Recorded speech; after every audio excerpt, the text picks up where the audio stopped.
Hello, if you're new to the Compass or you've just been given a design challenge to solve a brief, then this really should be the first video of the process of going through the design compass that you need to watch. The reason is we are focusing in on what is the problem that is being addressed and who has that problem. Sometimes these are extrapolated and there's an exercise focused on just focusing on the problem.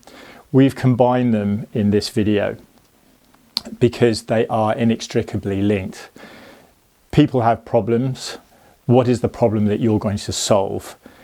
And if we're going to use money to solve that problem, the world's resources, energy and materials, then we really need to make sure that we're solving the right problem for the right target market. And this is what this video is about.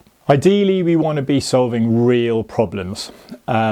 And one of the best ways we've found is using empathy mapping. It's been used commonly and it's pretty foolproof, to be honest.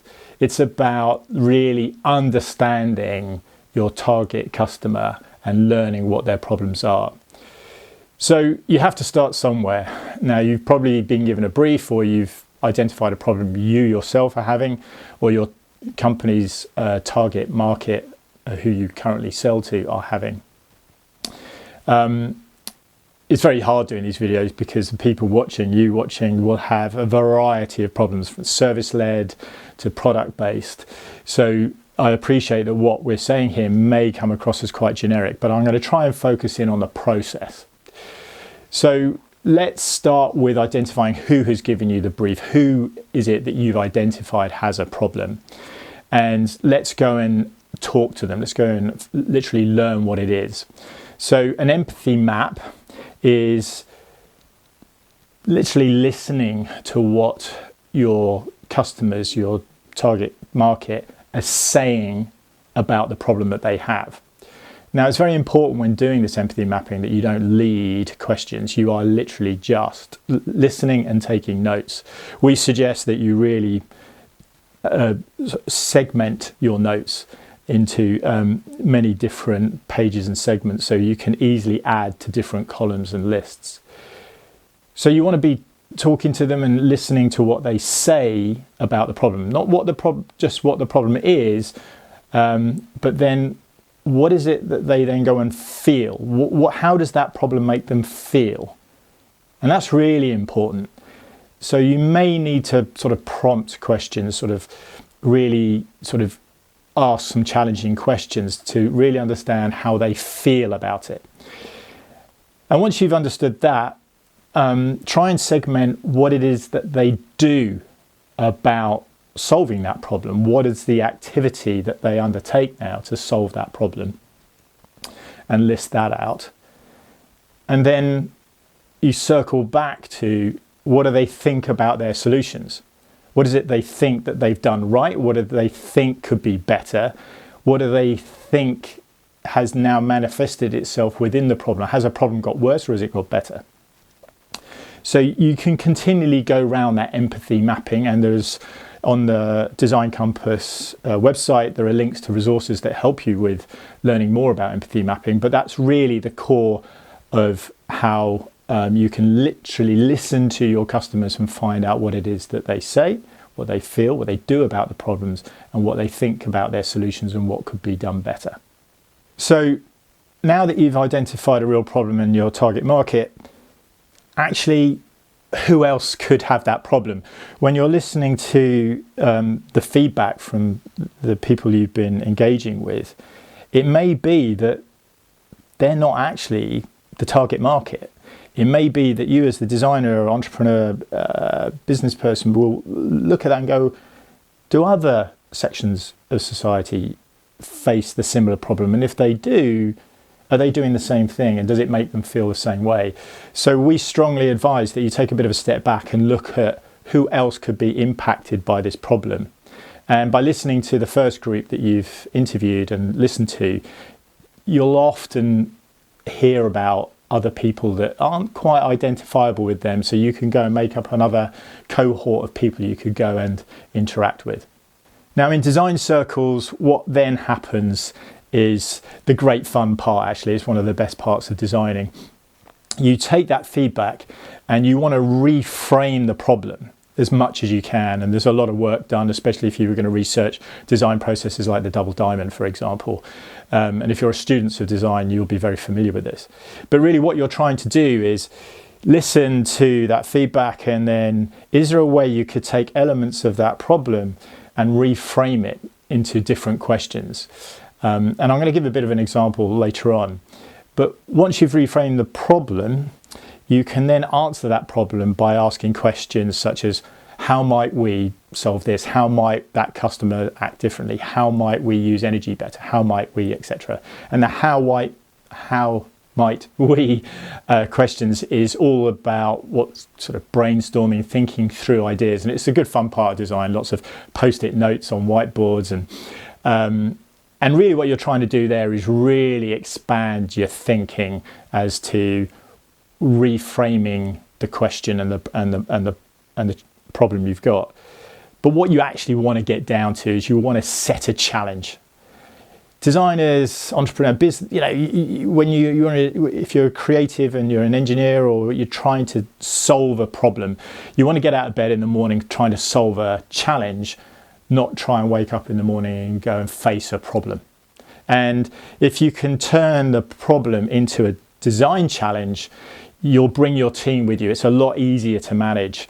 When I was managing innovation hubs inside big companies, it was really important to turn the problem round into challenges, and you could really see the teams rise to that challenge. Now, as I said earlier, it's very hard for me to stand here knowing what your problems are and what you're trying to solve, because it could be very diverse, from a service-orientated problem to a physical product to a digital product. But regardless, once you've looked and listened to all this feedback and you've set a design challenge, you still have to ask yourself, if we're going to use money, energy, resources, is this still a challenge? Is it still a problem worth solving? And could this challenge be diverted at all? Could you look upstream and see if there's a way that if you could change something upstream, this challenge wouldn't need to be solved? And sometimes, I've worked with teams that are so focused in on creating a solution to fit the challenge, they haven't stepped back and looked further back up the line, which is where a lot of service-orientated design thinking comes in. So I encourage you to think about that. The other thing, obviously, we're trying to do with the Design Compass, as we've expressed earlier, is we're taking the resources we have in our planet and the people that live on it, and we're making them, the word stakeholders, we're giving them as much importance as the user of the end product. So you've got the user experience, the planet, and people who live on the planet as like three customer groups that are of equal importance. And if you think about that, how does that then change the design challenge that you're working on? Because that can often tip the balance. And that's what the Design Compass is for. It's there to guide you to think about those things at every decision point that you have. It could be education. The answer may not be a physical thing or a digital thing, or it could be that we go service stream up and we actually educate people better, which means that the problem is not manifested as extremely as it is. So, how can you think more broadly is a very important question to ask. Now, standing here just talking about these things is so let me focus in on a case study example. So we're going to use a project that we worked on as a design agency, Band Creations, and we did it several years ago for a client called Spencer. He came to us because he was using a stove that he bought when he was camping with his family. And the stove is where you would send your children off, go and get loads of twigs, organic material, put it in the stove, set fire to it. And when the stove is cooking something, it's also charging a plugged-in mobile phone. And he had one of these products, and at that time, and I must stress that it was at that time one of their first generation products, because the company in question, BioLite, have gone on and produced some amazing products since and picked up on keep iterating better designs. But back then, he looked at it and he came at the problem saying his speciality was understanding gas, basically. So he introduced, well, why don't we use butane gas? Because a change of state creates more energy. And instead of lighting fires, we have a gas canister. So this was done over a decade ago now. And what happened is we designed this stove for him, working with what we were told his target market were, which was, you know, people who go camping, hiking, families on festival trips or weekend or week-long camping holidays. When we had the prototypes, when we started going back to that target market, the price point was quite tough. The need, it became very much a considered proposition now. And we went to some real extreme camping shops, and they basically said, it's too big. It's you know, this is really where our camping people would be. You know, people who sort of march around Patagonia, for example, wouldn't go for this. I asked my team, and we took a step back, and we went back to the who. Who really does need this? We're basically getting feedback that what we were told at the beginning of the project isn't manifesting itself at the end. And then we learned through one of our other clients, actually, that have we considered fishermen, especially people in the United States? And we researched this. And when I approached a company in the UK that was the biggest online retailer for fishing accessories, they said this is an ideal solution for them and their customers. So we went deeper and deeper. But to cut a long story short, our client actually, he ended up on Dragon's Den with this product and had all the dragons back him. And the reason is because he had a letter of intent from Bass Pro, a company in the States that sells products to fishermen. And there was a real need there because you can't start open fires in national parks. You can't park close to where you want to fish. So using natural energy or sun's energy, they had loads of solar panels trying to charge their phones or devices, but they still cooked, and they always cooked using a gas stove. So if you're going to cook using a gas stove, why not charge your phone at the same time? So it became an easy equation for them. And because of the bracket that these fishermen as a cohort worked in, it didn't become too much of a considered purchase. It just fitted with their lifestyle. So I think that's a good example of, you know, we had to pivot because there was a sector of the market that needed this product more, and that really proved its case in this example.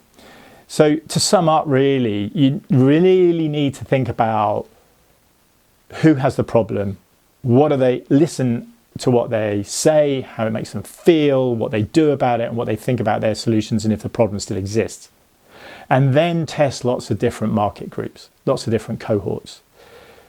Turn that into a challenge that you can wake up in the morning and try and solve, and bring in people and planet as important as the end user in the decisions you make. And when you go through the design compass, there are going to be a lot of challenges and conflicts as you come up with this. We're in this this central ring at the moment, which is all about coming up with a marketable concept. But when you break out of that, we're really going to find conflicts with inclusivity, for example, or can what we do change customer behavior? Can it influence a different market? So when you use the design compass, you'll learn about the bigger challenges in the other segments when working on this, who needs it and what is the problem they face.